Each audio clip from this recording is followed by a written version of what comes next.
What's up, guys? Welcome to another episode of KP Community, episode number 16 this time, Lennon. We got Lennon Richards in the house tonight from BDG. Pumped up to have him down. He's been with us for 6 days now? 6 days, yeah. Fly out tomorrow, so going back up to the frozen tundra. Yeah.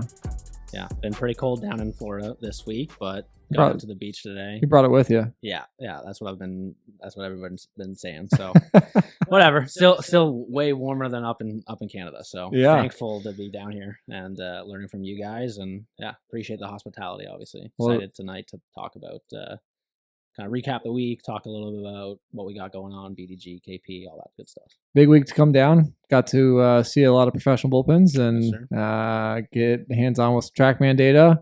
Saw Beach today. Yeah. It's a big move. And might be influencing you. I don't know if Red Bull's part of your usual 10 o'clock at night what gig, but 10:34. Yeah. I mean, man's been hammering it since he's been down. So good stuff. But yeah, tonight, jumping in, I got a lot to cover. We're going to be going through, first and foremost, introducing Lennon a little bit, some of his work and what he's done. We're going to move into how-to tonight. Lennon and I have built out some content. We'll be dropping that in Connect EDU. Lennon's been a huge part of Connect EDU, building out the biomechanics portion of that. So really excited to talk about that. That'll be part of our how-to tonight. We talk about the Kinetic sequence. And then from there, moving into an under the hood. Super pumped for this under the hood because Lennon's going to go a little bit deeper into some stuff. We're going to get into the Superdome a little bit and kick it around and talk pretty in depth tonight. So if you guys are interested in biomechanics, you guys as coaches, parents, players, interested in getting to the nitty gritty, some of the deep stuff, the good stuff, we're going to get pretty deep tonight. So we're going to jump into it. But yeah, guys, first and foremost, Lennon, why don't you give a little background, little introduction for yourself, those who don't know you, and kind of where you're from, as we mentioned, the frozen tundra, but kind of the background of how you got into where you are today and your journey, where you're at. Yeah, absolutely. So currently I'm the director of pitching for Baseball Development Group, which is a facility up in Toronto. We train mostly high school athletes, a lot of college guys that come kind of home for the break and whatnot. My story is a little bit unique in the sense of pretty young into coaching. But for me, the big thing was actually I dropped out of university to kind of pursue a career in baseball industry. So I learned from, pretty early age that the whole playing thing kind of wasn't for me. And I talk a lot about like a book called The Element, and it talks about in it basically finding the divide between what you're passionate at and what you're good at. And for me, the thing was playing was never a thing that I was very good at. I always had to try super hard to kind of make up for not being super big and being a shorter athlete and everything like that. So when I started to kind of volunteer and get myself into coaching, it was something that came so much more naturally to me. And I already had an affinity and a passion for baseball. It was just kind of this natural progression to kind of get into the game that way. So ended up dropping out of school and kind of going full blown into starting to produce some of my own content and put out a thing that kind of got me a little bit of notice, at the time, like, a couple likes on Twitter was big at the time for me. So, but I put out this thing. Basically, I built a bullpen charting kind of thing on Excel and like a bunch of macros kind of in it. And the whole idea, the premise of that was like taking a Biomechanics ball that I was using at the time. Just like at that point, it was just outputting like spin rate and velocity, and that was it. So took kind of like a qualitative like command kind of tracking thing in this bullpen chart. Outported like a data kind of tab for athletes to have. So at the time working with 15-year-old athletes, like that was pretty cool, like kind of balling on a budget type thing. And so that kind of got me connected to Dr. Stephen Oster, who founded BDG. And he kind of reached out to me at the time, said that they were growing the team at BDG and would love to have me out, and kind of just so happened to work out that my grandparents kind of lived in the area. So I ended up crashing on their couch and kind of worked there for 4 or 5 months, like in the facility every single day. And then Steve actually ended up taking a job with the Indians, or the now Guardians, as you could call them. And then kind of got thrust in a position of, not only are you going to be working with athletes, but now you're going to kind of be in charge of like some of the business stuff and doing a lot of the admin work. And that just kind of role kept growing and growing and growing into what I'm doing now, which is, kind of doing it everything, very similar to yourself. So that's kind of where I'm at. BDG been really fortunate for my opportunity and, continue to grow there. Yeah, awesome. So I want to get in, and we'll dive a ton into this tonight. But you basically dropped out of school and pursued this passion, which was coaching. Um, I think there's it aligns a lot. You and I align a lot in story, and I didn't drop out of school, but just my checkered past of injury history and maybe not reaching the goals that I wanted to reach and finding a new path in what I'm doing now. Talk a little bit about how to many out there that they think if you're in biomechanics, like you're deep in biomechanics, they think you have to have like a PhD from like a high university in biomechanical engineering to explore this. Like talk a little bit about how you got into this. And like, I mean, you've been at the house for a couple of days now, and I feel like you and I are like in a competition who can stay up the latest. And I know I definitely get up earlier, but it's like you got me beat on that front. I'm getting old, man. But it's like it's not out of it's not out of competition. It's literally just out of necessity. Like you've got a job to do. You're hustling, trying to get this thing where you want it to be, and trying to build your career. Like, and I respect the crap out of that, right? And so talk a little bit about like that hustle and like what's taken you from where you were dropping out of school to having success now and building a brand and a name in the industry. Yeah, for sure. I mean, I think that it goes back to that first idea of like just putting content out there. And like that was something initially like I was fortunate, like I started doing the whole content game as a player. So I kind of got into this like routine where, a bit of my backstory too that I didn't touch on there was I was actually a catcher most of my career.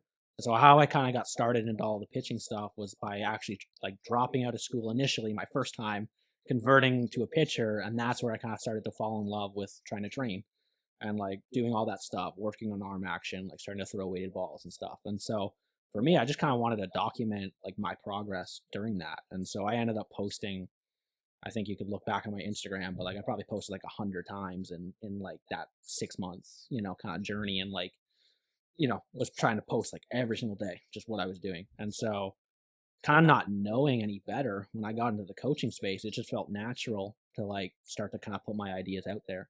And it's something I talk a lot to guys now about is like, when you want to get into that space, get into coaching, like you need somewhere to try to like work through those ideas, whether you're a guy that's big into journaling or you want to just like talk to people and you're around like a community. At the time, like I was living with my parents, like coaching, 13-year-old kids. Like the only way for me to kind of think through some of the processes that I wanted to was like just put my ideas out there for the whole world to kind of see. So that's been something that's been like absolutely, massive in my career and continuing to play a large part. The whole biomechanics stuff, like very similar to yourself. Like I think we were the first two people in the world to see Pitch AI.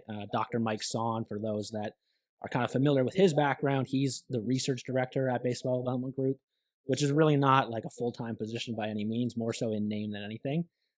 But 2 years ago, it might have even been like 2.5, 3 years ago now, when they were in the initial stages of that beta app, Mike came in, kind of showed it off to Steve and myself at BDG before heading down to the Winter Meetings. Yep. That's where you saw it. So we might have actually been the first people then in the world to kind of see it. And so when I saw that, like, the light bulbs obviously up in my head, like went off of like, this is going to be, huge. Mm-hmm. Like, wasn't really until like almost 6 months to a year later that like we actually started to use it on a day-to-day process. And once I got my hands more on it and the app was more kind of polished and the technology was there, like started to understand like this is a really big deal and needed to learn a lot about it, and what you're talking about, like not having the academic background, really fortunate. I want to give a shout out to all the guys up at BDG, Dr. Tagadobos, Ryan Bench, guys that are coming from more of an academia background with biomechanics. Like they helped me kind of drag me along a lot, was able to ask them a lot of questions about some of the terminology and the verbiage, because I think that's one of the things that is super overwhelming to guys, when they get started, is all the anatomy stuff, all the big words that you see. For me, where I started to try to find my niche was like the applied side. How do we take the things that we're looking at in a Pitch AI report and make that digestible to an athlete and try to actually do something with it? That's the stuff that I'm really passionate about. That's awesome. Yeah, and I think that's, I talk a lot about. You have like day-to-day coaches who are learning the process from the philosophers, the guys that are kind of in the middle, and then you have the biomechanical engineers or the sports science leaders who are pushing thought. And so I know you and I have kind of like, you know, I always kind of find myself between like the coach and the philosophy leader, right? Sure. And it's like, Yeah. I know we've got some things that we put out on workload management, especially that it's and bands and our sleeve. I mean, all that stuff is kind of push some thought, right? But it's like, man, I just want to take that and make it digestible for the coach. So you can take it from that high level and all that advanced verbiage that you're talking about to then bringing it down to verbiage that we used on the field as players. So I think it's cool that you have that background, and obviously I do too, and where it's like you're learning from the engineers, from the guys that have this academia background, but then being able to deliver it back to the coach. And I think it's something you do unbelievably well, and we'll see it tonight, obviously in our Under the Hood. We get a little bit into the weeds, but try to live up to that. Yeah, no, that'd be good. But and in our how-to too, I mean, like talking about our application of like what is the kinetic chain. So let's jump into it tonight, and let's kind of chat it through. Super excited about it. Before we do that, though, let's jump into our sponsor tonight. Obviously, of course, we're gonna go to our Pro Play sponsor. Sure. Have you ever wanted a deeper understanding of mechanics, Lennon? Yes, sir. Oh, perfect. Well, for years, to fully get objective information on biomechanics, you had to visit Biomechanics Lab. This process was clunky, markers, a cold lab, expensive lab equipment. It was a process that either many couldn't experience or didn't enjoy. Good news, though. Today, you can get objective data right from the palm of your hand. I'm going to screw this one up tonight.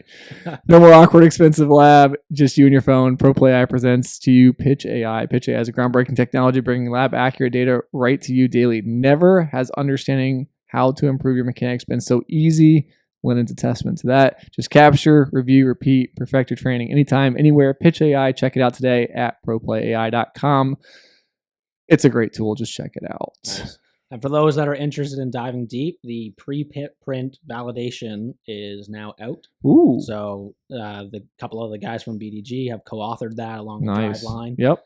So anybody wanted to really dive into the weeds on what are some of maybe the limitations or what are some of the real strengths of Pitch AI, that'd be something that I would definitely check out. There we go. Check it out, proplayai.com.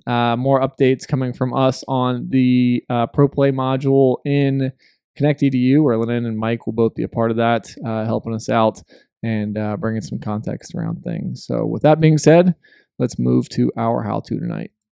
So I think, we're talking about in the how-to tonight, the kinematic sequence, so the kinetic chain. Term that gets thrown around a lot. You hear coaches all the time say stuff like, man, we just got to, maximize that kinetic chain and, make sure that, hey, if you want to be good, you really got to maximize that kinetic chain. And it's like, well, that sounds great, but what the heck does that mean? So kind of taking a 10,000-foot view is what we typically do, and we'll talk about that here tonight in our how-to. This was a little more lengthy. We got about 12 minutes tonight on the how-to.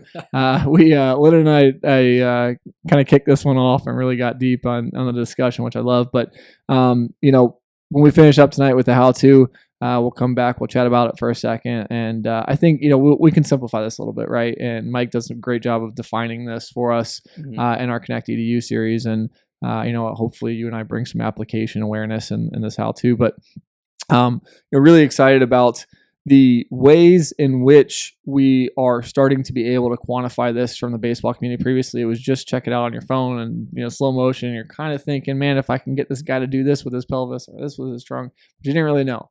Sure. You and I talk about the baseball industry and how many guys still aren't using objective data to see these things, and something like the kinetic chain that we talk about it all the time, most aren't quantifying it all the time. So we'll talk about that a little bit to finish up tonight.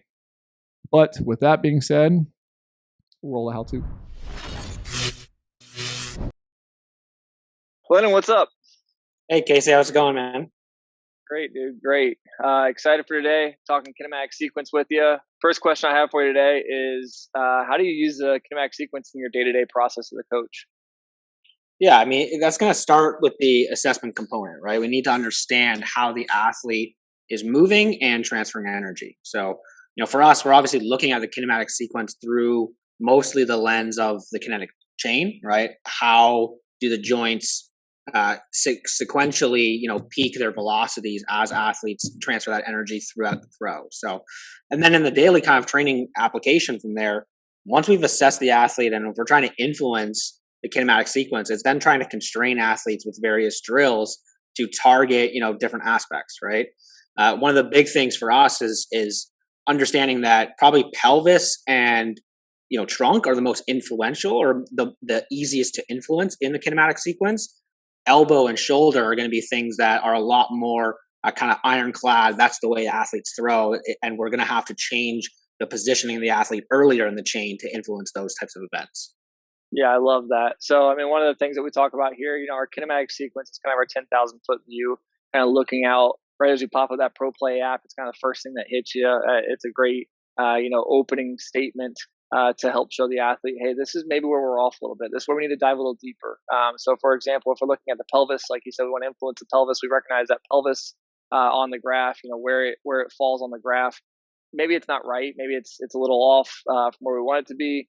We can start looking at things like lead leg. Is the lead leg affecting that pelvis, and try to figure out, can we make an adjustment to that lead leg? Can we look at, the positioning of that lead leg and try to influence that a little bit further? So I love this idea, like you talked about these three main pieces, right? You kind of referenced all three. We have from the very beginning, the assessment. We got to understand, can this athlete do this thing that we're asking them to do? Kind of look in deeper and find out where their limitations are. Secondarily, we have to be able to educate them or help them feel that thing, right? So we have assessment or assess, then feel.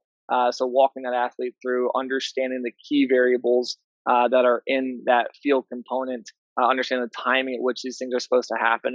And then lastly, like you're talking about, constrain them, put them through a constraint drill, help them feel those positions, go from most constrained to least constrained, and hopefully transfer that over to the mound and see a change in that kinematic sequence. I love this idea. Mike and I have talked about this a number of times. It's, always going through this full circle, having a system where we build this full circle, right? We start off somewhere, we go through, we evaluate with the kinematic sequence, go through, evaluate, then continue down the journey, then come back to that kinematic sequence again, begin the journey all over again in that process. So I love that. It sounds like we're on the exact same page there, 100% in the coaching realm of how we kind of can use this on day to day.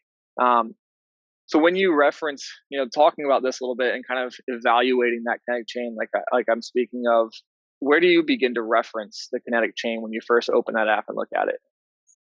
Yeah, I mean, the kinematic sequence, it all starts from the ground up, right? So we're looking to see if those, like I mentioned, those joints are working in that sequential order to that kinetic chain, right? Pelvis, then trunk, elbow, shoulders, right?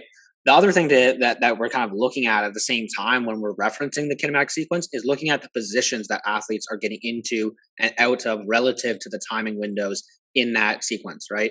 Because if we don't understand where athletes are positioned, it's not necessarily going to give us whole lot of reference just looking at the velocities. So we need to understand how athletes are positioned at foot plant, and then look at the graphs of the kinematic sequence to understand, how that influences the pelvis velocity or the trunk velocity. I look at this and I think, from an explanation standpoint to an athlete or to a coach that's, maybe getting to this for the first time, I love the fact that, we can show them that progression over time. It helps them really understand those timestamps. So I think, looking at just, the ideas of understanding the kinematic sequence around obviously foot strike, max external rotation, and then ball release, help them kind of conceptualize that timing and what we're trying to accomplish. The kinematic sequence graph gives us a great visual to kind of overview all of those pieces in one nice bucket. So, this has been super helpful, obviously, for us as we've gotten into this over the years with biomechanics. This has kind of been the way that we've all referenced biomechanics over the years and their impact, or kind of just as a communal discussion standpoint. But what do you see the future holding in kinematic sequencing? What do you kind of look to evaluate further? Right now we have positioning and velocities we kind of dive deeper into, but where do you see kind of the future going in kinematic sequencing? Yeah, so I mean, there's still a lot in the kinematic sequence that we don't quite have a firm understanding of, right? We understand that the kinetic chain, most typically that is the optimized way to transfer energy throughout the body, but there's little nuances within that, how big of a timing gap between those do we need to actually transfer energy? The other side of it too is from the kind of performance and rehab side is looking at, the elbow or shoulder. and using those as markers to detect injury or detect past pathologies, right? We've had quite a few athletes come in. Even we had, a second rounder who had some past shoulder issues, and 2-3 years still removed from surgery, he's still, at times has some issues in that shoulder internal rotation velocity, because there's a subconscious kind of nature to when he throws, wanting to slow himself down into release and being a little bit hesitant to just let the ball fly. So those are stuff that we're starting to dive into a little bit more. The other thing I wanted to touch on too is kind of going back to just like before biomechanics, before we've used ProPlay AI, how we're be kind of, actually qualitatively assessing this. And I think it's something that coaches have long kind of talked about, a guy throwing, effortlessly and looking super smooth in the delivery. Now with ProPlay AI and the technology, we're able to attach a little bit more of a clear definition to that stuff. Yeah, and I think too, speaking on that, coaches we've evaluated for so long are athletes from the naked eye, and just visually kind of say, man, that looks really good, that looks clean. We've kind of assumed certain things. As we dive into it, the easy thing for a lot of coaches to ask is, what is good versus what is bad? And I think it's really important for us to have the humility. You referenced it. There's things we don't know still about the kinematic sequence. Things we don't know about what we really need to know in terms to make more direct correlations to things like ball velocity, for example. When we look at this a little deeper, I want to take this back to that good versus bad concept and ask you, Lynn, how do you kind of go about this? Obviously, we don't have absolutes. So if you're looking at that kinematic sequence, how do you go about kind of evaluating this without absolutes? Yeah. So it's important to reference biomechanics with, other things in that assessment component, right? We're assessing athletes' joint range of motion off the pitching mound, right? We're assessing their strength in the weight room, or their explosiveness, in the weight room, how quickly they can move weight. And once we understand those kind of variables that are kind of outside pitching, gives us a little bit of a better reference when we're actually looking at how they move on the pitching mound. Because there's instances where, guys might not follow the absolute best chain of events in the kinematic sequence, but if they're a guy that, we've identified a mobility constraint, it might not be us attacking their mechanics, it might be us attacking their mobility, their range of motion outside of throwing, prior to making any changes, and seeing if that can kind of influence their mechanics on their own. The other side of that too is, I think a question that I always ask, or I try to frame when we're talking about, adjusting mechanics, is what level is the athlete currently at? If it's a guy that comes to us and he's a professional athlete, he's thrown this way his whole life, he's, touching 95 on the regular, I might identify something that is, quote, suboptimal, right? But do we want to change that? He might only have, 3 months, 2 months until the season. We might not want to go down that rabbit hole, because like you're saying, we don't know if that's actually going to help him improve, his performance actually playing, right? So kind of framing it with what's going on outside of the pitching mound. What's the current velocity of the pitcher? Is he having success in game? Those are all types of questions that we try to ask before, suggesting athletes change their mechanics. That's outstanding. And I always look at it as laying the foundation, right? So if we have, I think it's also important to note that we need multiple reports, right? If we get one report in and we see a guy, maybe he wasn't at max intent, or maybe, his workload, for example, was, he was just more ready to throw on one day and his stuff looked better. We take kind of the average of a couple of days worth of data to kind of get a bigger picture on who that athlete is, helps us understand, helps us look deeper, and then make recommendations and see that change over time. So you're kind of evaluating a foundational aspect of this athlete, taking them, building them over time, reevaluating step over step. Kind of, is this athlete getting better? Is this athlete changing? And then the one thing I've, recently kind of started referencing is, where can we go back to? If we take great notes and we have, a great space of understanding of who that athlete is, when we make recommendations, if we need to back up and get back to that athlete's kind of more natural state or more, original positioning, we can do that as well. It just gives us a clear roadmap to go from point A to point Z, make adjustments, track those adjustments over time, and determine if this is actually making a difference or not. Yeah, I love that. One of the biggest powers of, Pitch AI is the fact that you're able to create historical data on athletes, right? And like you're saying, you can reference that over time. You can also use that to influence, changes for next off season, right?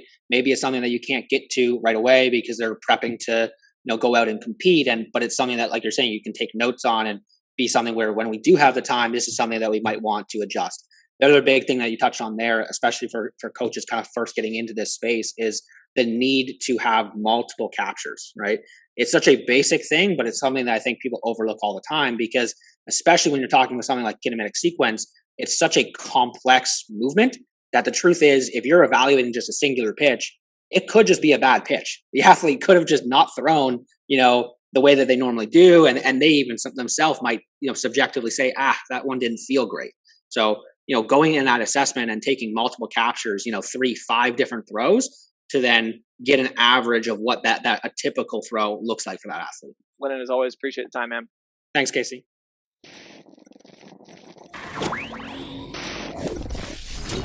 All right, we're back.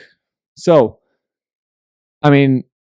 I love our breakdown on this. I think it's applicable. Obviously, it crosses the lines of how you guys have perceived some of this at BDG, and like you said, your experiences in learning this process, with the staff up at BDG, our experience learning this process and how to make it applicable. It's that 10,000 foot view. How's this guy moving?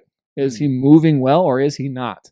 And we can kind of back out and see that. And once we've identified that issue, that spot, whether the pelvis, the trunk, we can start to kind of look at this a little bit deeper and maybe start to apply some application. So let's start off on this Lennon discussion. We see so many coaches out there today, like we've talked about before the video. We see so many coaches out there today that are still using their cell phone for video and making that the assessment process, right? We see, guys pulling up YouTube videos and breaking down, old YouTube videos in 30 frames per second, and still talking about the kinetic chain and trying to visually quantify it. Give me, from your perspective, where the limitations are that you see in that process, right? And maybe some of the things that you've experienced in working with biomechanics data to maybe quantify that. I've been shocked by some of our guys and how much I was off, right? Yep. But maybe give me some of your examples, some of your feedback, and some of the limitations you see in that space. Yeah. So, to start with the kinematic sequence or kinetic chain, whatever terminology you're more familiar with, I think essentially they kind of mean the same thing, for the purposes of what we're talking about. But one of the things that you'll see coaches talk a lot about is that guy looks so efficient. Mm-hmm. That looks so smooth, and I think that's the stuff that when you really kind of try to peel back the layers on the onion, that's where we're talking about energy transfer, which is that idea of the kinematic sequence. And we're trying to build up this energy from the ground, transfer it through the body, and ultimately get as much force as possible into the baseball, right? And the timings there are super important. The velocities at which you move are super important. And so when you're watching videos of guys, though, the checkpoints people are using to determine that sequencing is often, widely kind of inaccurate. And it's not necessarily positions don't matter as much as people think they do.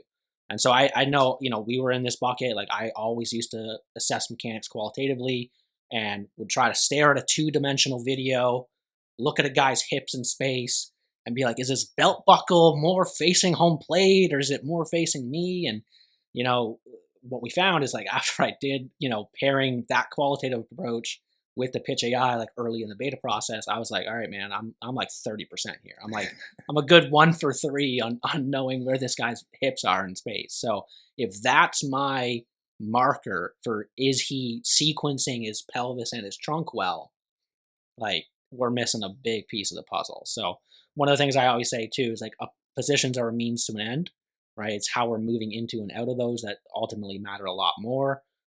Guys kind of talk about that whole 45 degrees to 60-degree bucket with your hips being open at foot plant, right? And again, some guys can be outside of that and it'd be totally fine.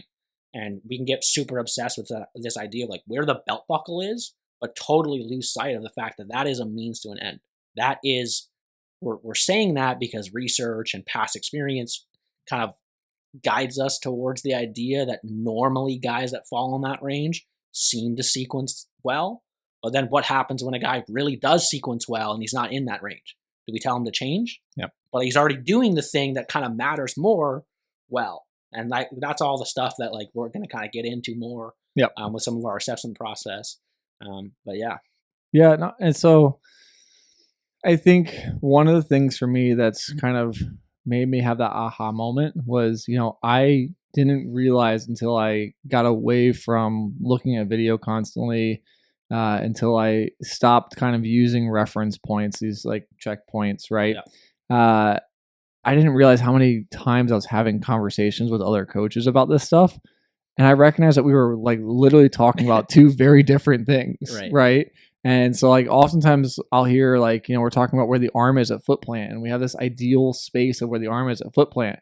And I'm going, well, does me changing that arm position actually make a difference in, arm speed, or is it, is it benefiting to some of these other things that we're looking for, positionally or from a velocity standpoint? And then I start to realize, like, when I look at it on pro play, I'm like, man, I was making some assertions and probably changing some guys that in reality either was a negative thing or probably provided no change at all, no difference. Right. And you've got some kid who's chasing, this idea because you as a coach are looking at a video and trying to apply this concept that, is just widely openly regarded in the baseball industry as being a good thing, right? So like 90 degrees of foot plant, like that's 90 degrees of abduction. These are things that we talk about all the time, but again, there's no other context around it. It's really not about where you're at foot plant. It's about how you're moving into MER, and then how you move from MER to ball release, and you have to have that full picture. And so I think when we start to simplify this, when we bring it back to, like you said, some of these checkpoints, we don't actually do due diligence to like actually help the athlete with what to do. I think what we end up doing is we end up putting ourselves into a position where we're taking a major guess. And like you're talking about the hips. I mean, looking at pelvis rotation, like I'm like, I have no idea. Sometimes you get a guy with a shirt tucked in. Sometimes he's got no shirt tucked in. He's wearing shorts versus pants. Yeah, you're like, man, I have no idea. And so that's a whole different animal. And it's like, man, well, is the trunk and the pelvis rotating the peak velocity? Man, if you can tell me that, like, good for you. You like got the best eyesight in the world right there. So, but I, again, it goes back to like, I realized how prevalent in the baseball community this was after I got into utilizing the objective data. So, Lennon, what would be your recommendation? Because I know for me, like, I look at coaches and I say, man, I don't blame you. Like, I know it's an easy thing just to pull the phone out. Kids are just flipping videos back and forth on text message with you. It's sometimes easy. I mean, most of the time people send me a video now as a coach and they go, hey, what do you think of this? And I'm like, yeah, I mean, I think it looks good, but I really can't tell you the truth. And because I know now, like, I don't trust my eyes quite as much. I know what I'm looking for, right? But I don't know that I'm always right in visually like perceiving what that is. So how would you tell a coach, like, getting started with something, let's say, we always reference, Pitch AI, Pro Play AI, right? But just biomechanics in general, like when you start to look at things objectively, how would you recommend to a coach to start like perceptually understanding the differences and utilizing that 240 or that 60 frames per second to maybe using more objective data, like more consistently? Yeah. How would you see that in a routine? How do you see that impacting that coach, long term? Yeah, I mean, I think the first thing there is like taking the concept of your coach's eye and then just building on that. Yep. And so I always use the thing of MER, right? That's the kind of one of the easier things to look at as a coach is like, is that arm looking really slingy, or is he like a guy that's kind of throwing pancakes, yep. right? And so when we're sitting there and we're kind of beside the athlete and we're like, this really isn't looking quite right, and I don't think he's getting that true layback. Like, that's where go look at a motion capture report and kind of either confirm or deny your suspicions, and it doesn't have to be MER. It could be something, let's say you do feel super confident about the hips, maybe again, just use that as a starting point and try to incrementally build off of that. What you're going to learn is what Casey's saying is like over time, you're going to not trust your eyes as much, but you're going to have a way better idea, like you said, of I know what I'm looking for now. Yep. Right. And I look at a guy that doesn't have that ER, and now I'm asking 3 other questions. What's his shoulder mobility like? Is he getting forwardly flexed into MER? Like, all these other things then start popping in my head, and that leads me down a different path, either in the biomechanics report or looking at another part of our assessment process and all that stuff. So That's where I would start, making it applicable, and then actually taking it into a routine is kind of an entirely different story. That's something that, in this under the hood segment that we're going to do, we're going to kind of talk a little bit more about and share some of my thoughts on how we take from assessment to then actually trying to change movement, and how do we identify when it's time to change something, right? And that's something that you brought up too. Love it. You used the word slingy, and that's like the epitome of my mechanics, I think, when I throw. But that's a great terminology, a great example. We threw bullpens, which is, listen, not moved my arm for a couple more days here now, but we threw bullpens. I jumped up cold. We threw bullpen and preference that I don't jump up cold throw bullpens. But definitely not recommended. No workload. No workload build up at all. So that's all good. So the point though is like you said it to me, you're like, man, like you like kind of sling it, and I'm like, yeah, but like my terminology of slinging it for me is just being really long and feeling really long. Other people see that my trunk rotates super early because I like to have the combination of like my cue was like rotate, and I try to stay back, but I end up opening super early and my arm gets super long. Not posting that video, by the way, so don't expect any examples or references. You can maybe ask Reeves. Yeah, maybe for the guys that are listening. You might show you a little peek of that. But the point is like, so when I think slingy though, like what you see is slingy, and what I see is slingy are two different things. Widely different. And but I look at Twitter, right, and we have all of these showcase reports that get written. Mm-hmm. 3/4 arm slot, real whippy. Right. Big projectile, compact arm action, real projectable frame, and you're like, well, what's projectable frame? Does he have to be 180 and below, or could he be 210 and 6'8"? What is projectable? What quantifies that? And then also like 3/4 arm slot, like how did we get there? He throws from like below his shoulder, like is that low 3/4 arm slot, high 3/4 arm slot? Well, he throws over the top. You just have all these questions you start to ask, and you realize people are doing their best to write reports. And again, no bash on you guys write the reports, but it's just like we read those and we kind of laugh and we're like, I got his data. It's, I could tell you straight up, he's not a high 3/4 guy. He's not even a low 3/4 guy. Like he's a sidearm guy. Sure. But again, that guy writing the report's been through, probably 30, 40 pitchers in a day, sitting out in the Florida heat. It's nice and humid. He's wearing it and trying to get the best he can out there. And I respect that, but it's also, we need to address verbiage. We need to address consistency of what verbiage can be. And then when we start to look at verbiage and our ideas of verbiage, like you said, we need to challenge that idea and go, hey, I think he's going to be here. I think he's whippy. Right. Okay, well, when I think that, what do I mean by that? What positions am I talking about? And then we kind of go from there. And the kinematic sequence is just the first place for us to look to be able to say, hey, I think this guy moves great. Like when you hear somebody say this guy's super efficient, that's where you immediately go right there and go, hey, listen, you might seem efficient, but I got another report here that should tell you something different. Sure. And here's maybe where we need to look. So that's the kinematic sequence, and we'll do more on that in the future, do some more discussions around that, or again, plug for Connect EDU. We'll have our roundtable for those of you that are joining us. And I think that's going to be a great place for us to maybe dive in more on the application, the systems that surround that. And I know, like you said, under the hood tonight, we'll be talking about some systems and how you guys build some of the things that you've built. So let's do this. Let's jump to under the hood tonight. Lynn, I'm going to kind of prompt you here and we can take it away.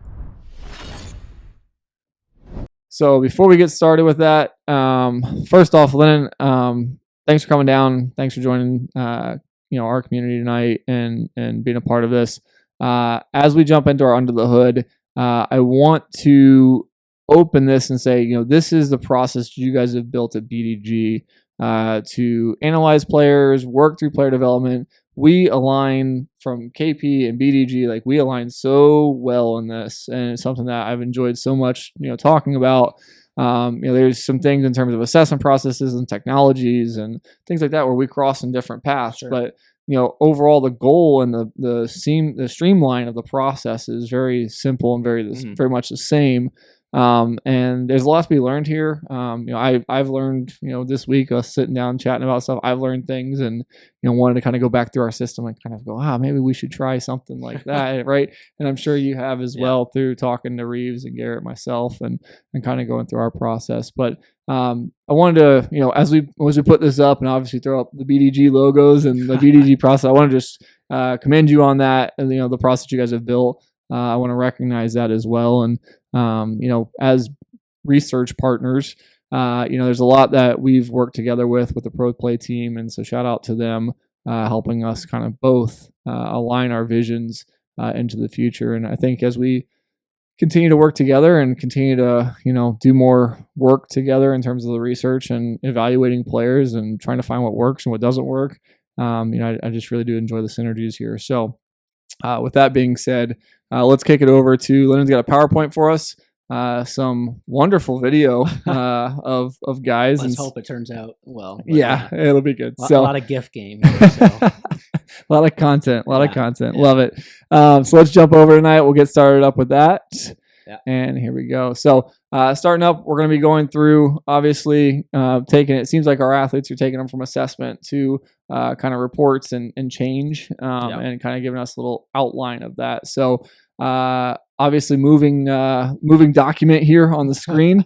Give me a little background on kind of what we're going to see here in full tonight. And you can start off with what is the assessment matrix? Yeah. So, fancy word, but in terms of I always look at the assessment as like a kind of mind map, if you will. And mind map sounds a little bit more corny than matrix. So try to spruce it up a little bit for the document tonight. Love it. What you're seeing here basically is that there's all these things that are stemming from the athlete, right? And we have stuff like movement, and we're evaluating guys on the table, their active range of motion, their passive range of motion. We're kind of taking a bit of a history of their injuries, their genetics, and talking about what their parents have done, right? That's something that a lot of people don't kind of conceptualize a lot, is if your parents were high level athletes, that's a way different story than if you're coming from a background of your parents didn't play anything. Yep. So again, context is so key in the assessment process. So what we're looking at here, though, as we go through, is the mechanical component is a very tiny portion of this, right? Yep. And we're talking about kinematics, kinetics, which can be boiled down to mechanics or biomechanics. And again, it's just a small piece of it. So I really wanted to try to get that as a visual here. And we're going to talk about a couple athlete scenarios where some of these things are going to be more heavily skewed depending on the athlete. Some guys, it's going to be a real big movement focus. Other guys, it's going to be mechanics. But it's about the coupling of those things together. It's not about just picking out that mechanical component and saying that's what we got to work on, right? We talked about kind of looking at guys' videos now and asking those questions. And for us, this is that kind of process or that system of we're viewing things from this massive 10,000 foot lens, like you always talking about, and trying to pick apart who they are and then identify strengths, weaknesses, and everything like that. So, and two, one of the things I wanted to shout out was Dr. Mike Son loves talking about how biomechanics is just kind of the measurement of how people move. So for us doing this assessment, and we're trying to take out that small sliver, which is mechanics or biomechanics, we're just trying to learn how to weaponize it. And how we kind of weaponize that, how we actually make that into changing somebody's movement, which is what I would kind of refer to as weaponizing that data, is by having all this other context that can help shape us and inform our coaching decisions. So yeah, I think one of the things that we talked about this week that is interesting here when we talk about the assessment. So, I'm looking at all of these different topics up here, and we've gone through the whole gauntlet of discussion around each one of these pieces, right? I think people think of an assessment as a single day, right? They look at it as I'm going to come in, I'm going to do an hour-long assessment, and I'm going to throw a bullpen, do my range of motion screen. We're utilizing different technologies or different techniques for each of these pieces, right? So range of motion, you might be on a table, and we're taking measurements of things, or in our case, the facility, we're doing an active range of motion with our 6 sensor program, tracking that objectively. So we go through these different pieces or these different stages. We're taking in different data from each of these stages. But in reality, like, we talk about the biomechanics data. So like your physical data, it'll change day to day sometimes based upon the output that you have. So like your external rotation today may not be the same external rotation you have tomorrow. If I throw a really heavy bullpen, or like myself right now after throwing a bullpen this week, right? Like my arm is not going to move very well. Yeah, right. So we look at this and we start to kind of intake this, and so not to add complexity to this, but assessment is kind of a moving process. And so I think one of the things to note here is we talk about the biomechanics assessment piece of this. And you said it's a small piece, but that small piece maybe actually only show up a month into training. Sure. We may be, moving off of, physicality and what we can identify early, Right. Build off the throwing stuff that we have, and then actually take that assessment. So, it's each of these pieces has if I almost had to quantify, right, it's almost each of these pieces has a score. And right, it's like, what's your range of motion in total? What does that look like? That's something as a coaching staff we need to figure out. Same thing, right? So, what does my force production look like? Great, that's something we need to figure out. And so, seemingly all this is we're just identifying each of those pieces that we're observing and kind of objectively looking through, and then over time trying to spot changes in those areas. Correct? Yeah, and like you said, you could also view this. I mean, one of the things we're trying to kind of develop is that idea of a scoring system with all these different components. And if you could visualize this as one of those radar graphs where you see, and like the closer towards that human body, the lower that score would be. Yep. That's really what we're trying to get at, is like, where are the areas that this athlete scores really high, and where are the areas that they score really low. Yep. And then the next step to that, to add complexity, is them scoring low in that category something we want to address? Yep. And that's always like, we talk about KPIs, so key performance indicators, as we're going through biomechanics and as we're going through the assessment process. And we're trying to set things that are, we want to reinforce something that the athlete does really good, and then we want to address one or two things that the athlete does poor. Yep. And that whole decision making is somewhat a conversation with the athlete, and that's where you get into that idea of like the perception and the past coaching that the athletes had. And you just get into trying to kind of like quantify or rank all these different areas that the athlete has. And again, the biggest thing there is seeing where the overlaps are. Like that, I can't tell you how big that's been since I've started at BDG. Is like, I kind of, I came in the very first day at BDG, and Steve was running through an assessment guy, and he was doing jump testing. And he was doing some sort of lateral jump, just like pretty prototypical lateral jump, right? Looking at force production on the rear leg and the front leg, and kind of sat there, and I was like, Steve, why are you doing that? He's like, well, you like blew my mind. He's like, well, like the guys that actually jump a little bit further with their back leg, like that tells us a lot about their lower body mechanics, and like if they're a guy that should sit down further and like actually try to think of jumping off a mound, or a guy that like can't jump as far, maybe he should like, kind of like ride the slope a little bit more and all this stuff. And, could be totally misinterpreting that at the time or whatnot. But I remember like going back and then frantically trying to write down like all the stuff I was learning. But it just goes to show like there's so much here that to like digest. Yeah. And I think that's the big thing, like you're talking about being a moving target. Again, that adds another layer to it that's hard. But it being a continuous process where you're trying to intake and collect information over a longer piece of time, I think makes that a little bit easier to understand. And like you're saying, like we might not be setting a mechanical goal for the athlete his first month, 2 months in. It's like, hey, let's on-ramp. Yep. Like, didn't really see a ton in your throwing assessment. Kind of want to see what you look like just throwing harder. Yep. And like just kind of moving a little bit better. And then we're kind of going to throw you back on pro play. And like maybe at that point, we'll want to dive deeper into the biomechanics. So again, different times of years, different focuses. Like all these things start to go into like the entire picture of player development. And, that assessment, like you're saying, is ongoing, kind of always a moving target. And again, just a way for us to try to like rank where the athlete sits currently and where we kind of want to project him to go. Love it. That's awesome. Well, let's jump in. We'll move. I know we got a couple more slides here through the process here. So let's move on to our next. And give me an idea. It says human first, pitcher second. Yeah. Love that kind of starting, to elaborate. I do want to simplify this for some of the viewers, right? So some people looking to understand the process. I know these are going to be some more specific examples of kind of how we take this process and make it applicable. So hopefully we bring this full circle. But like I said, I want to dive in the Superdome tonight. So hit me with it. Movement or human first, pitcher second. What do we mean? Yeah. So what we got here, Matt Stoddart, great guy, former college pitcher that came to us after kind of sitting out 2 years. And in that time frame was a guy that went really heavy into powerlifting, kind of a bit of a psycho, super, super strong, right? And we see in his assessment process, basically we were outlining these 3 things. And for the guys that can't remember from the previous slides, we got a guy on the table there representing range of motion and movement, those bar graphs representing biomechanics, and then obviously like a dumbbell there representing strength. So the big 3 things that we kind of found with this guy, strength is absolutely off the charts, right? Definitely not a guy that needs to chase absolute strength by any means. Like he's a power lifter, kind of crushing it in that senses. And then we see a big thing, like, and this is where the idea of human first, pitcher second comes in, is he sat there for 2 years, not throwing baseballs, and was competing in powerlifting competitions. So like kind of not moving like the way a pitcher needs to move, right? Super sagittal plane, like just picking stuff up and putting it down.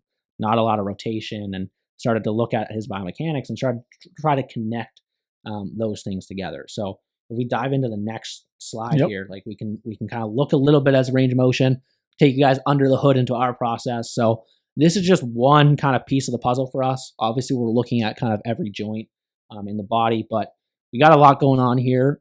There's kind of 2 scales in this system. So there's a little bit of a color grade. So that basically shows us, for us, how big of an issue it is for the athlete. So Dr. Tyler Dobos, he's the one performing these. Obviously not qualified myself to kind of go through this in depth, but what he's basically looking for is active, passive range of motion on the table, as well as like pain, pinching, and then from his experience, what is going to inhibit him as a throwing athlete. So trying to view things from that lens, not just from the lens of the general population. And that's something that we've kind of talked about through this week, is that like you have these guys that are elite. They're not the normative ranges that we look at, and throwing athletes are certainly not comparable to Gen Pop. So if you guys are working with PTs in your area or strength and conditioning coaches, chiros, like sometimes those guys are conditioned based on textbooks that are talking about general populations, right? And they're not necessarily viewing things from the perspective of, I'll give you a good example, later on, but what we're seeing here is basically back leg kind of sucks. Okay. Yep. A lot of coloring there. Real big issue in that rear hip internal rotation. So when he's throwing, that basically means like he doesn't have the strength and capacity to actually kind of drive out of that motion. But if we go to the next slide and we'll look at his just pure power output, right? Again, power lifter. This is a guy, that picture of him bench pressing is setting our facility record at 275, I believe, for 3-rep max. And then that trap bar is like an 80% 520 thing at 0.4 meters per second. Holy cow. Just like an absolute monster, right? So again, when I'm looking at this as a pitching coach, after we've done the strength assessment, I'm looking at that as like, okay, fantastic sagittal plane guy, right? Can pick weight up, can throw weight around in the weight room, no problem, right? Now, is he as fast? Can he rotate super well? How well can he like move on the mound? And that kind of takes us to that third piece, right? When we go into the biomechanics. And this is where we start to see some big areas that we need to focus on and connecting this back to the range motion. So we talked a little bit about kinematic sequencing earlier. Can kind of dive into 2 big pieces, 2 of the big pieces that I look for, because what we're kind of talking about with kinematic sequence is building energy or force up from the ground. And so as much as shoulder internal rotation velocity might be one of the highest correlated things to ball velocity, we also probably can't influence that very well. Yep. Like if you tell a guy to move his shoulder faster, he's probably not going to do it, right? Sure.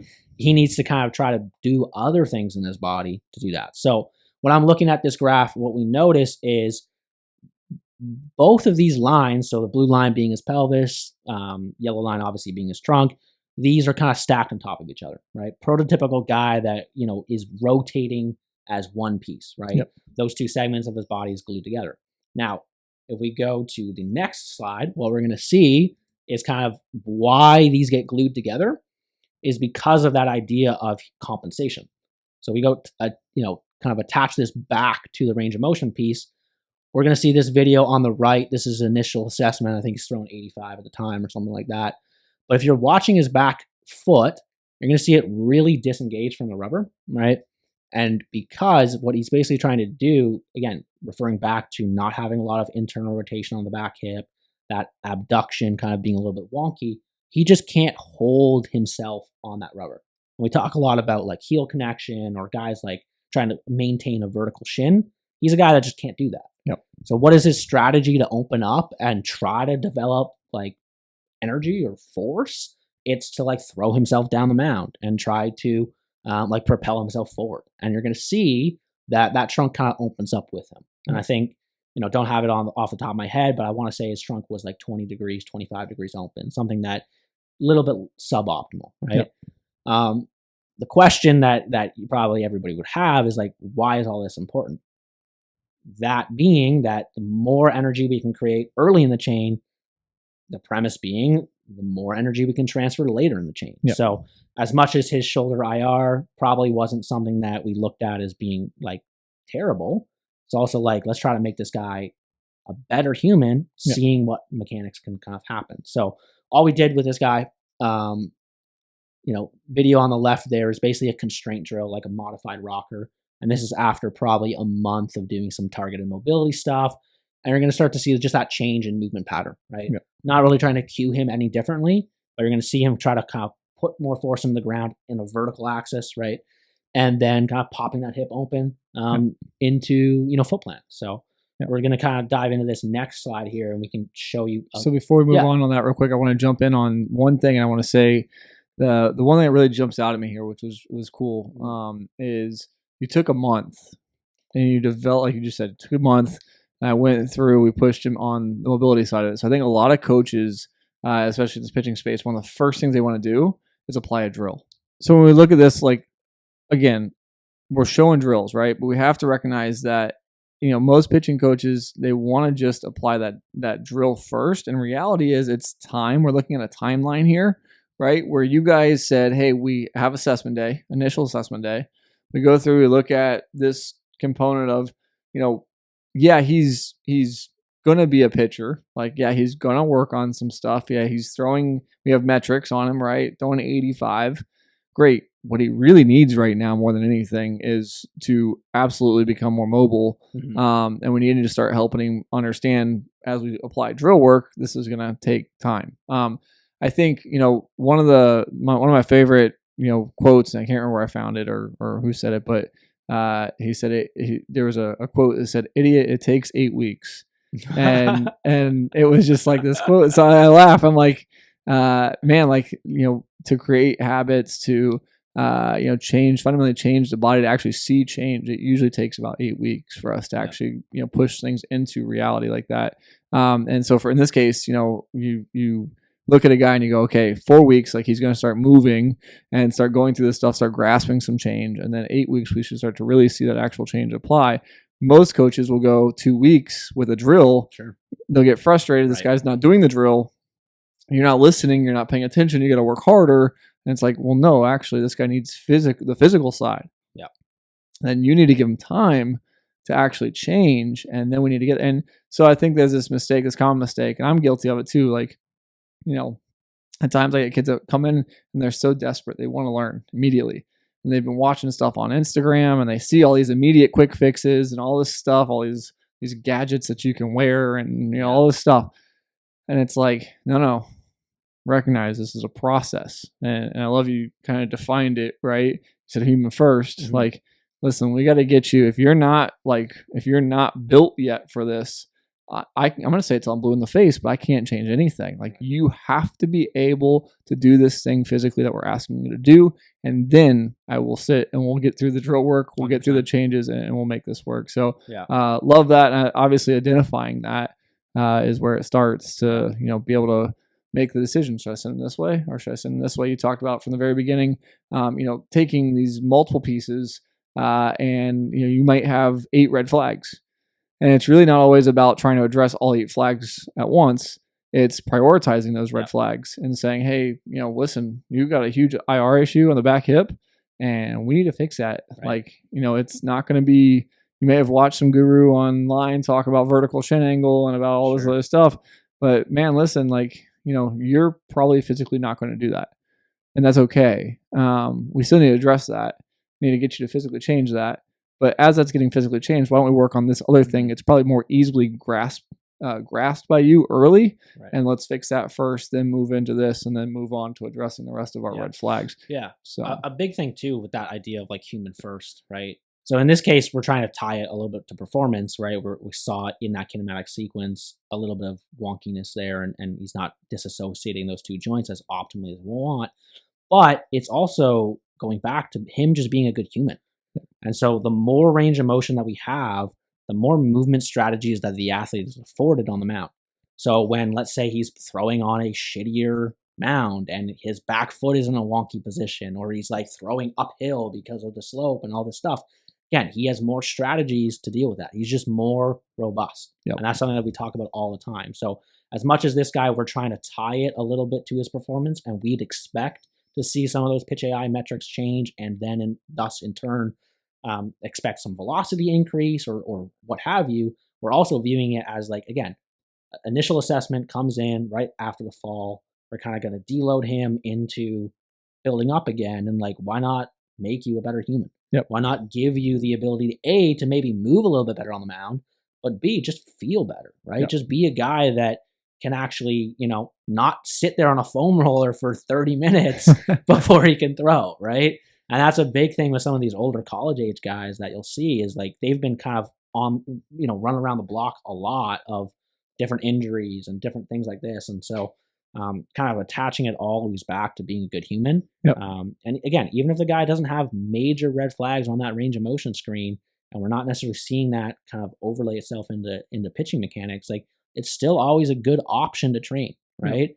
It's just, like you're saying, prioritizing your training economy, for lack of a better word, right? Where do we need to focus on? And this guy was definitely, dude, you got to get in and move better, right? Yep. Be a better human. For other guys, a little bit of a lesser priority. But. Love it. Perfect. Bounce to the next slide and let's keep rolling with it. Yep. So yeah, this is a kind of good look at basically just our progression for him. So we're talking about changing movement. Again, talked a little bit about that concept of weaponizing the biomechanics. So we've identified that we want to try to change some of that pelvis and trunk rotation, right? Get those 2 lines a little bit less stacked. What we're really kind of talking about there is we want the hips to lead the trunk, right? And so we kind of go back to that original idea of him jumping off the mound. Where do we start with that? Well, we do some specific mobility, right? Doing something like a pails and rails. And for guys that aren't super familiar with that, that comes from the functional range systems kind of ecosystem.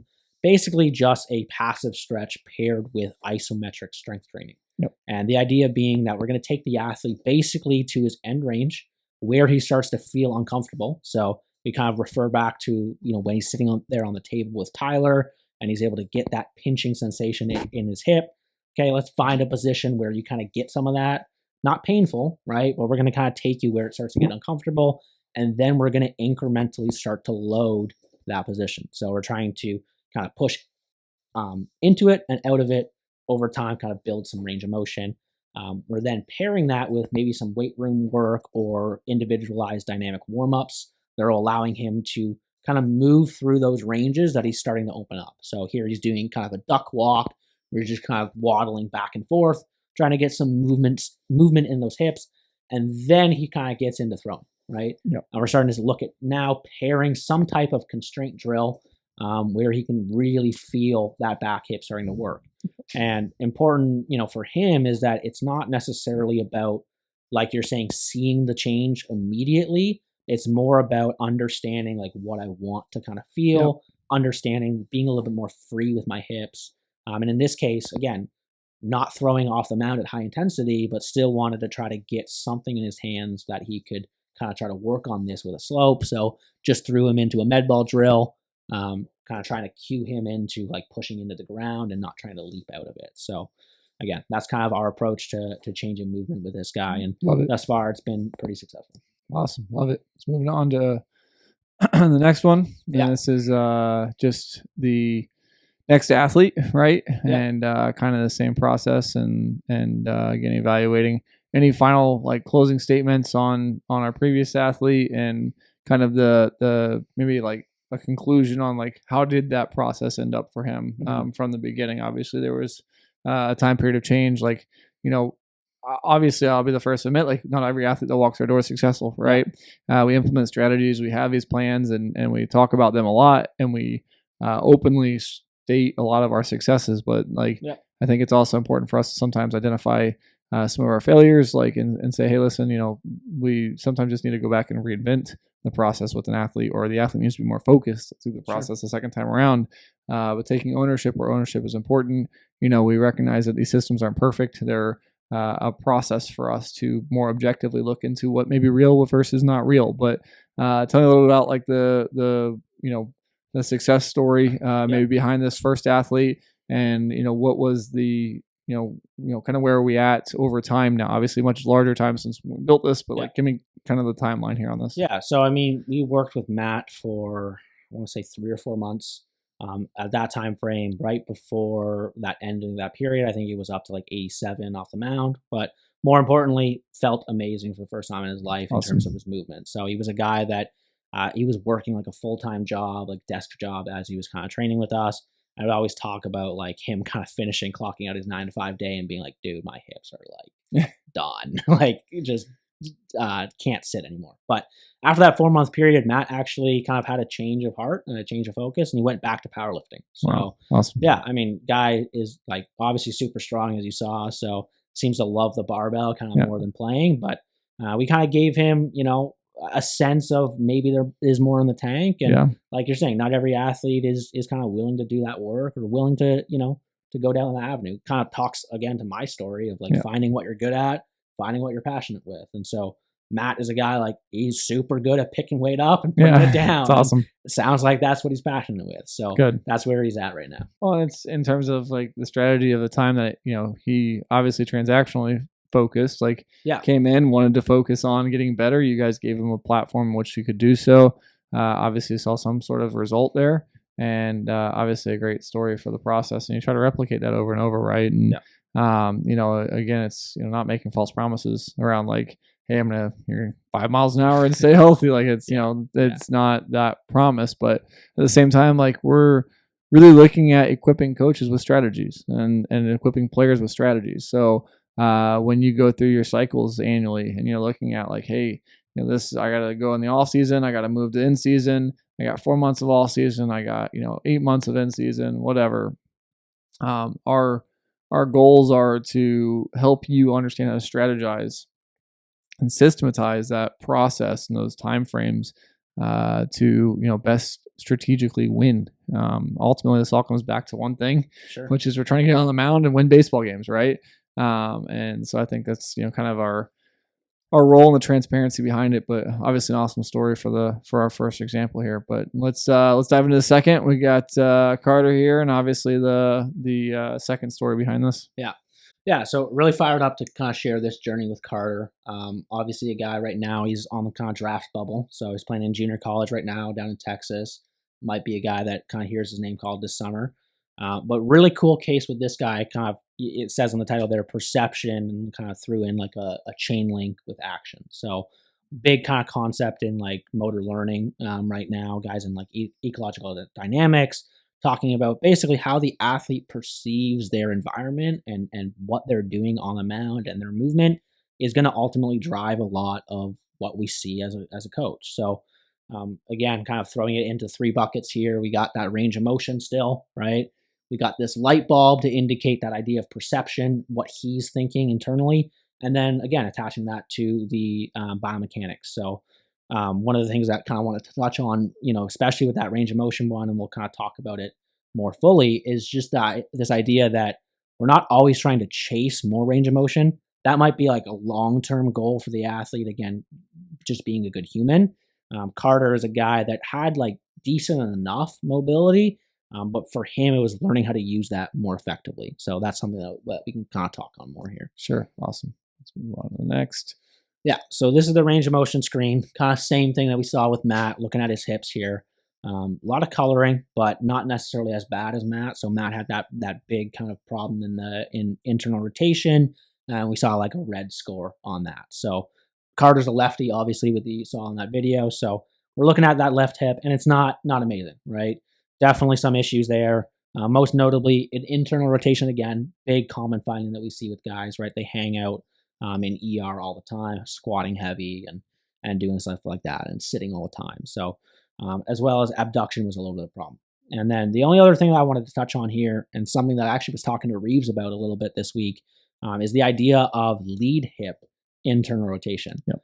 And the idea being that if we look at an athlete's kind of range of motion, for us to decel and stop our momentum, we need to hit end range. Yep. So when we're talking about the lead hip, sometimes having limited range of motion is actually a good thing. And what we kind of see with Carter, tying it back to his biomechanics, is he has like the best lead leg that we've ever had in facilities. So a guy that moved through probably like 40 degrees range of motion from foot plant to ball release, and a guy that like peaked at like close to 500 degrees per second on that lead leg. Yep. We're talking like Justin Verlander type hyperextension, like really, really snaps that when he's throwing full effort, obviously. So we looked at that piece as saying like, okay, his rear hip is not, or sorry, his lead hip is not an issue, right? We're not really going to address that because that back hip is something that we're kind of looking at a lot more going on there. And when we kind of look at his range of motion and we start talking with Carter a lot more, he starts to identify that like his back hip has always been the thing that like he's kind of struggled with, quote unquote. That kind of leads us into that perception. And so on the lead leg, to just again, clarify here. Yeah. Like the goal is not like if you have a good lead leg IR to like make it bad lead leg IR, right? Like you're not like trying to regress, right? Right. It's like you don't have to have that to have a good lead leg. Like we're saying that, hey, this is again a coaching thing. We've identified that, you know what, that's probably, if I had all these red flags from our assessment, that's probably a red flag that I just want to leave alone. Like it may be a red flag in the way that we view it, but it may not be a red flag in terms of the way it's actually being used by the athlete in their individual state to produce ball velocity and success. Yeah, and so perfectly well said. Yeah. Because another athlete might come into us, same exact movement score, right? And then we look at his pitch AI report and we're like, okay, that lead hip or that lead leg is a real big issue. Lands super soft, can't rotate around his lead hip, right? And so for Carter, again, he's using his current range of motion really well on that lead hip.